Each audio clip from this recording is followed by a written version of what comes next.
오늘 말씀은 사도행전 말씀입니다. 사도행전 9장 10절부터 22절까지의 말씀입니다. 말씀을 읽는 것은 9장 15절부터 19절 상반절까지만 봉독하겠습니다. 주께서 이르시되 가라, 이 사람은 내 이름을 이방인과 임금들과 이스라엘 자손들에게 전하기 위하여 택한 나의 그릇이라. 그가 내 이름을 위하여 얼마나 고난을 받아야 할 것을 내가 그에게 보이리라 하시니, 아나니아가 떠나 그 집에 들어가서 그에게 안수하여 이르되, 형제 사울아, 주 곧 네가 오는 길에서 나타나셨던 예수께서 나를 보내어 너로 다시 보게 하시고 성령으로 충만하게 하신다 하니, 즉시 사울의 눈에서 비늘 같은 것이 벗어져 다시 보게 된지라. 일어나 침례를 받고 음식을 먹음에 강건하여지니라. 아멘. 오늘 찬송부는 나 같은 죄인 살리신을 기록한 우리 존 뉴턴 목사님은 이렇게 죽기 전에 이렇게 얘기했다고 합니다. 비록 내 기억력은 쇠퇴하고 있지만 내가 절대 안 잊어먹는 것 두 가지가 있다. 하나는 내가 위대한 죄인이라는 것, 또 하나는 예수님께서 위대한 구원자이시라는 것이다 라고 이렇게 얘기했다고 합니다. 이것이 우리의 고백 아니겠습니까? 우리의 찬양입니다. 우리는 정말 위대한 죄인이었지만 예수 그리스도께서 더 위대한 우리의 구원자가 되십니다. 기독교 역사상 정말 드라마틱한 회심을 경험한 사람이 아마 사도 바울일 겁니다. 여러분 잘 아시다시피 9장 1절부터 9절까지 부활하신 예수님께서 사울에게 직접 나타나셔서 주권적으로 나타나셔서 사울의 죽은 영혼을 완전히 깨우셨습니다. 그리고 이제 10절부터 22절까지 우리는 이제 새로운 바울을 만나게 됩니다. 더 이상 교회의 박해자, 폭행자, 살인자가 아닙니다. 고린도후서에서 바울이 뭐라 그랬죠? 그런즉 누구든지 그리스도 안에 있으면 새로운 피조물이라. 이전 것은 지나갔으니 보라 새 것이 되었도다. 우리가 지난주에 우리 윤수님 성도님, 하미수 성도님, 우리 산말라 이렇게 보면서 정말 구원받은 영혼이 얼마나 그런 특징들이 있는지, 구원받은 구원의 열매들이 어떤 것들이 있는지 우리가 또 이렇게 귀한 간증을 들었습니다. 또 오늘 사도 바울을 통해서 회심한 그런 새 피조물의 특징이 어떤 것들이 있는지 한번 살펴보도록 하겠습니다. 또 정말 우리를 좀 돌아보기를 원하는 것은 이런 새로운 피조물들의 열망이 우리 안에 여전히 살아 숨쉬고 있는가, 좀 부족한 것이 있다면 무엇인가 좀 생각해보는 시간이 되었으면 좋겠습니다. 자, 첫 번째로 새로운 피조물이 가지는 특징 중에 하나는 바로 하나님께 드리는 기도입니다. 자, 9장 10절 한번 보시겠습니다. 10절과 11절 한번 보시겠습니다. 자, 그때 다메섹에 아나니아라 하는 제자가 있더니 주께서 환상 중에 불러 이르시되 아나니아야 하시거늘 대답하되 주여 내가 여기 있나이다 하니, 11절에 주께서 이르시되 일어나 집 가라 하는 거리로 가서 유다의 집에서 다소 사람 사울이라고 하는 사람을 찾으라. 그가 뭐라고요? 기도하고 있는 중이니라. 기도하는 중이니라. 자, 지금 바울은 예수님을 만나고 9장 9절을 보시면 사흘 동안 지금 눈이 완전히 멀었습니다. 먹지도 마시지도 않고 지금 뭐하고 있죠? 기도하고 있습니다. 바울이 기도하고 있는 대상이 누굽니까? 하나님입니다. 하나님이신 예수님입니다. 지금 예수님께서 아나니아에게 바울이 지금 나한테 기도하고 있는 중이니라 이렇게 말씀하고 계십니다. 여러분, 새로운 피조물이 가지는 가장 첫 번째 열망 중에 하나가 바로 기도입니다. 자연스러운 반응이고 자연스러운 열망입니다. 여러분, 갓난아기가 처음 탁 태어날 때 가장 먼저 우리가 체크해야 되는 게 뭐죠? 아기가 우는 겁니다. 아기가 우는 게 가장 중요해요. 아기가 울지 않으면 뭔가 문제가 있는 겁니다. 이처럼 막 거듭난 영혼은 새로 태어나자마자 가장 먼저 하는 일이 하나님께 기도로 울부짖는 겁니다. 기도로 나아가는 겁니다. 바울이 지금 완전히 격리되어 있습니다. 먹지도 않고 마시지도 않고 눈도 안 보여요. 지금 이 3일 동안에 바울이 가장 집중하고 있는 게 바로 예수님께 기도로 나아가는 겁니다. 지금 바울이 어떤 마음이었을까요? 이 기도 가운데 자기가 지금까지 의를 위해서 열심히 노력했던 거, 하나님을 섬긴다고 하면서 교회를 박해했던 일들, 자기 의들, 이런 것들을 하나님 앞에, 예수님 앞에 울부짖음으로 지금 회개와 용서의 기도를 하고 있지 않았을까 한번 생각해 봅니다. 또한 동시에 하나님께서 주시는 위로와 또 구원의 소망과 열망, 이런 것들이 또 하나님과의 교제가 있었을 겁니다. 새로운 피조물의 자연스러운 열망은 기도입니다. 우리가 정말 주님께 기도로 나아가고 있는가, 정말 거듭난 새로운 피조물로서 하나님과 교제하고 있는가, 성부, 성자, 성령 하나님과 우리가 기도로 교제하고 있는지 우리가 좀 생각해 봤으면 좋겠습니다. 자, 두 번째로 새로운 피조물의 특징은 사명입니다. 사명. 우리는 사명이 있습니다. 이제 자, 12절과 13절 한번 보겠습니다. 자, 그가 아나니아라 하는 사람이 들어와서 자기에게 안수하여 다시 보게 하는 것을 보았느니라 하시거늘. 자, 예수님께서 지금 아나니아라는 사람이 들어와서 안수하는 것을 사울이 보았다 이렇게 얘기하십니다. 자, 지금 바울에게 미래에 일어날 일을 이미 보여주신 겁니다. 보게 하신 겁니다. 그리고 13절 계속 보시면 14절에 아나니아가 대답합니다. 자, 이 사람에 대하여 내가 여러 사람에게 듣사온즉 그가 예루살렘에서 주의 성도들에게 적지 않은 해를 끼쳤다 하더니 14절에 여기서도 주의 이름을 부르는 모든 사람을 결박할 권한을 대제사장들에게 받았나이다 하거늘. 자, 지금 아나니아가 선뜻 이해할 수 없었습니다. 그도 그럴 것이 다소 사람 사울이라는 그 이름은 아나니아를 비롯해서 그 지역의 모든 그리스도인들이 치를 떠는 이름이었습니다. 예루살렘에서 교회를 박해하던 바울의 그 소문이, 사울의 소문이 지금 다메섹은 한 200km 떨어진 곳이거든요. 이곳까지 지금 이르는 겁니다. 지금 아나니아는 사울이 여기 왔다는 얘기를 이미 들은 것 같이 보입니다. 지금 주님께 얘기하는 이 말씀을 보면요. 그래서 아마 이 당시 그리스도인들에게 경고가 다 돌았겠죠. 지금 사울이 왔다. 지금 예루살렘에서 막 사람들을 오게 잡아놓고 결박하고 죽이던 사울이 지금 여기 왔다라는 경고가 아마 돌았던 것 같습니다. 그 다섯 사람 사울이 여기 왔다. 지금 주님의 말씀에 주저합니다. 아니, 이 사람은 교회를 박해하는 사람입니다. 근데 주님께서 뭐라고 말씀하시죠? 15절과 16절을 보시면 주께서 이르시되 가라. 이 사람은 내 이름을 이방인과 임금들과 이스라엘 자손들에게 전하기 위하여 택한 나의 그릇이라. 그가 내 이름을 위하여 얼마나 고난을 받아야 할 것을 내가 그에게 보이리라 하시니. 같은 내용을 담고 있는 사도행전 26장 사도 바울의 직접적인 간증을 보면 예수님께서 사울에게 이 사명을 직접 내려주셨습니다. 너는 내 이름을 이방인과 임금들과 이스라엘 자손들에게 전하기 위하여 택한 나의 그릇이다. 여러분, 바울의 인생의 방향이 설정되는 순간입니다.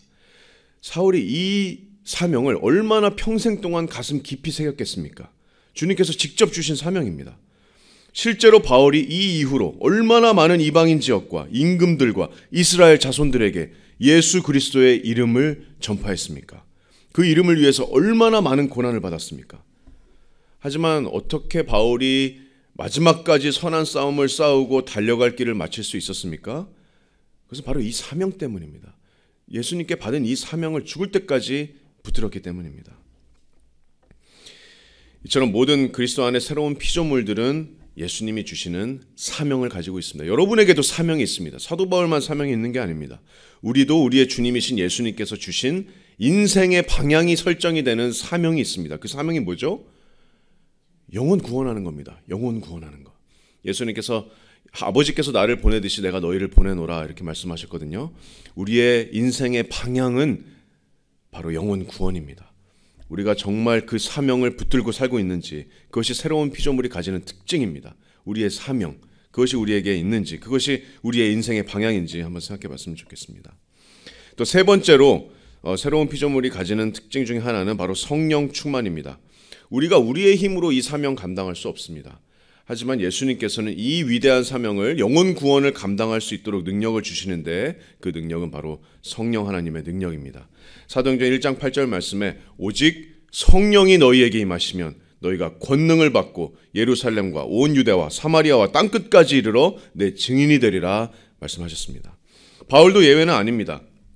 그래서 지금 이제 아나니아가 주님의 말씀에 순종하죠. 처음에 언뜻 주저했지만 주님의 말씀에 순종합니다. 그래서 17절 말씀을 보시면 아나니아가 떠나 그 집에 들어가서 그에게 안수하여 이르되 형제 사울아 주 곧 네가 오는 길에서 나타나셨던 예수께서 나를 보내어 너로 다시 보게 하시고 성령으로 충만하게 하신다 하니.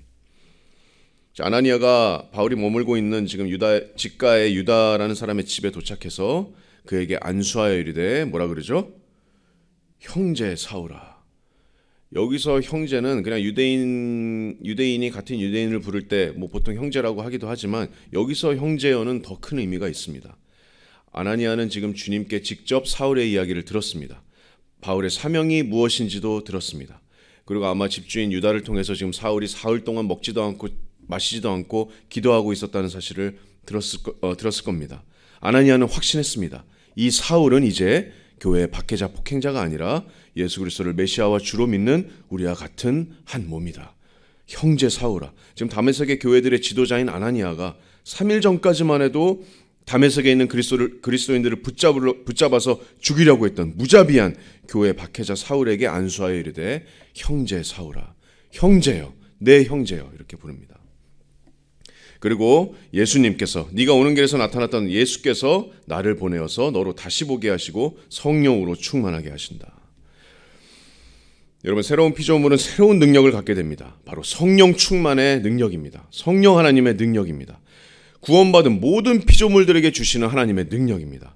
이 예수님께서 주신 사명을 행할 수 있는 능력과 모든 좋은 것들이 이 성령 하나님께로부터 나옵니다.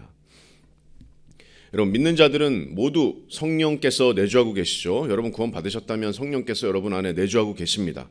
하지만 성경 말씀은 계속해서 성령 충만함을 받으라 이렇게 명령합니다. 에베소서 5장 18절 말씀에 오직 성령으로 충만함을 받으라 이렇게 명령하죠. 하나님의 말씀이. 또 똑같은 에베소서 5장 18절과 똑같은 병행 구절인 골로새서 3장 14절 말씀은 성령 충만함이 곧 그리스도의 말씀이 너희 속에 풍성히 거하는 것이라고 이렇게 말씀합니다. 여러분, 성령 충만한 게 곧 하나님의 말씀에 충만한 겁니다. 여러분, 성령 충만함을 받고 싶으시면 뭐 손에 막 전기가 오거나 몸이 막 흔들리거나 이런 게 성령 충만이 아닙니다. 예수님의 말씀에, 성경 말씀에 우리가 풍성히 거하는 것이 곧 성령 충만입니다. 여러분, 성령 충만해지고 싶으시면 하나님의 말씀 안에 풍성히 거하면 됩니다. 바울이 지금 그 성령 충만함을 받습니다. 18절, 19절에 다시 본문으로 돌아오면 18절을 보시면 사울의 눈에서 비늘 같은 것이 벗어져 다시 보게 된지라 일어나 침례를 받고 음식을 먹음에 강건하여지니라. 지금 예수 그리스도와 나의 옛자가 장사되고 새 피조물이 예수님과 연합하는 이 침례의 아름다운 의식을 즉시 거행합니다. 공개적인 믿음의 고백입니다. 나는 예수님과 이제 한 몸이다. 바울은 회심 즉시 주님의 명령에 순종해서 침례를 받았습니다. 자, 이제 예수님과 교제하고 또 예수님께 사명을 받고 성령 충만함을 받은 새로운 피조물인 사도 바울의 네 번째 특징, 새로운 피조물의 네 번째 특징은 바로 성도의 교제입니다. 19절 후반절을 보시면 뭐라 그러죠? 사울이 다메섹에 있는 제자들과 함께 며칠 있을세 이렇게 짧게 기록합니다. 이렇게 짧게 기록하지만 지금 며칠 동안 다메섹에 있는 예수님의 제자들과 함께 교제했습니다. 이 제자들과의 교제가 얼마나 아름다운 교제였을지 한번 상상해 보세요. 지금 이제 제자들은 아나니아에게 들었을 겁니다. 또 유다에게도 들었을 겁니다. 사도 바울이 어떻게 구원을 받았는지, 예수님을 어떻게 만났는지, 또 침례를 받은 사실도 전해 들었을 겁니다. 간증이죠. 며칠 전만 해도 정말 그들이 무서워했던 공포의 대상이었던 그 다섯 사람 사울이 이제는 우리와 한 가족이 된 겁니다. 얼마나 흥분되는 일입니까? 지금 바울은 아마도 정말 강력하게 주의 제자들과 교제하고 싶었고 그들과 이야기하고 싶어 했지 않았겠습니까? 그들의 간증을 듣고 싶었을 것이고 또 그곳에 있는 그리스도인들에게도, 그곳에 있는 교회들에게도 이 얼마나 감사와 찬양을 올려드릴 기적같은 간증입니까? 사도 바울의 회심입니다. 박해자 바울이 다메섹에서 예수님을 직접 만나고 구원을 받았다. 여러분, 지금까지 얼마나 많은 사람들이, 얼마나 많은 영혼들이 구원받는 것을 옆에서 목격하셨습니까? 정말 믿지 않을 것 같은 사람이 복음을 받아들이고 완전히 변화하는 모습을 여러분 한번 보신 적 있으세요? 우리 산말라에서 우리 윤수님 성도님, 한미수 성도님도 그런 경우입니다. 정말 예수님을 받아들이고 급격하게 삶이 바뀌고 구원의 열매가 막 이렇게 열리는 그런 놀라운 간증들. 우리가 복음을 전할 때 주님이 우리에게 주시는 축복 중에 하나입니다. 하나님께서 살아계심을 우리가 경험하는 겁니다. 하나님께서 정말 살아계시기 때문에 이 사람들이 이렇게 완전히 거듭나서 새로운 영혼으로 이렇게 뒤바뀌는 겁니다. 그것들을 우리가 볼 때, 하나님의 살아계심을 우리가 볼 때, 하나님께서 주시는 그 놀라운 영혼이 회심하는 그 모습을 우리가 옆에서 지켜볼 때 그 기쁨이 우리의 전도의 열정을 더욱더 불태워줄 겁니다. 또 여러분이 구원받았을 때 한번 생각해 보세요. 얼마나 교회 사람들과 이렇게 형제 자매들과 교제하고 싶습니까? 교회에 오는 것이 너무나도 좋고 성도들과 함께 구원의 은혜를 나누는 것이 너무나도 좋고 하나님의 은혜를 나누는 것이 너무나도 좋습니다. 구역 예배에서 또 친교회 모임에서 우리가 하나님의 간증을 나누고 기도 제목을 나누고 이러는 것이 너무 좋습니다. 어떤 사람들은 그러죠. 나는 하나님을 사랑하는데 교회는 싫다 이렇게 얘기하는 사람들도 있죠. 교회는 안 나가요 이렇게 얘기하는 사람들 많습니다. 뭐 여러 가지 이유가 있을 수 있겠지만 정말 진정한 구원받은 영혼이라면 성도의 교제를 갈망합니다. 교회에 나오고 싶어합니다. 교회에 나오는 게 기쁨입니다. 여기 사도 바울도 마찬가지였습니다. 바울은 이 순간부터 목숨이 끊어지는 그날까지 정말 수많은 형제 자매들과 동역했고 가슴 뜨겁게 그들과 사랑했습니다. 예수님의 12 제자들, 사도들, 영적인 아들 디모데, 이 사도행전을 쓴 누가, 마가, 바나바, 에바브로디도, 두기고, 오네시모, 또 빌레몬, 루디아, 베베, 정말 많은 바울의 서신서들을 보면 정말 많은 동역자들이 있습니다. 한 몸인 형제 자매들을 사랑하고 항상 생각하고 그들을 위해서 눈물로 항상 바울이 얼마나 기도했는지 우리가 알 수 있습니다. 이것이 바로 새로운 피조물의 강력한 열망입니다. 성도들을 사랑하는 것. 우리가 얼마나 성도의 교제를 바라는지 한번 생각해 봤으면 좋겠습니다. 자, 마지막으로 새로운 피조물의 특징은 바로 전도입니다. 전도. 20절부터 22절까지 말씀입니다.